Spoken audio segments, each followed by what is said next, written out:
ఎవరు కనిపెట్టారో కానీ మన ఆచార సాంప్రదాయాలు భలే ఉంటాయి కదండి.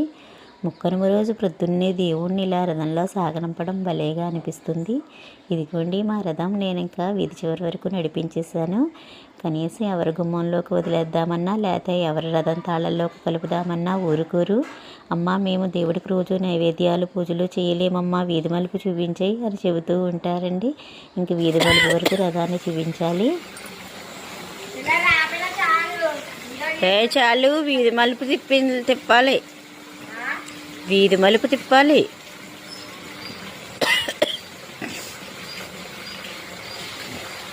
అదేమో పాపం అందంగా వేసుకుని వెళ్తుంది. పోత ఇలా ఇలా మామూలుగా 2 గీతల్లా గీసేయే పర్వాలేదంటే పోత అలా అందంగా గీసుకెళ్తుంది పాపం.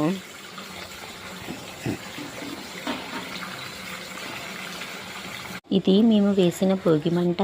ఆ వేడికి మనం మున్సిపల్ వాటర్ పైప్ లైన్లు వేసుకుంటాం కదండి, అవి కాలిపోయి వాటర్ అక్కడి నుంచి లీక్ అయిపోయి వచ్చేస్తున్నాయి. ఉండదండి ఇంకా వీకెండ్ ఉండదండి, నీళ్ళు వచ్చేస్తుంటే ఇంకా ఎలా ఉంటుందండి అది. గంగాదేవి చూడండి చక్కగా పైకి ఎలా ఉబ్బుతుందో. మీ సంక్రాంతి సంబరాలు నేను చూడాలి అన్నట్టుగా ఉత్సాహంగా పైకి వస్తున్నట్టుంది కదండి.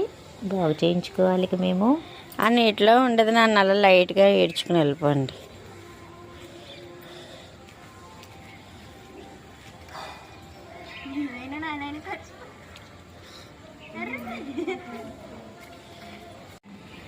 రథం ఈడ్చడం నిజంగా ఒక పెద్ద టాస్కే అండి.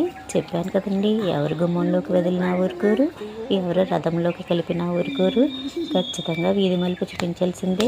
ఇక మా చిన్నప్పుడైతే దినపత్రికల్లోనూ వారపత్రికల్లోనూ కూడా ఈ రథం ముగ్గు మీద ఎన్నో కార్టూన్లు అయితే వచ్చేవి. ఒక ఆవిడ చక్కగా రథం ముగ్గు ఈడుస్తూ వెళ్తుంటే వాళ్ళ ఆయన గారేమో వెనకాల 4 జతలు బట్టలు పట్టుకుని వెళ్తున్నారట, ఎందుకైనా మంచిదని. ఇలా ఎన్నో కార్టూన్లు అయితే చదువుకున్న గుర్తే. ఇంతకీ మీ దేవుణ్ణి మీరు ఇలా రథంలో సాగనంపారా లేదా అన్నది నాకు తప్పకుండా కామెంట్ చేయండి. Thank you.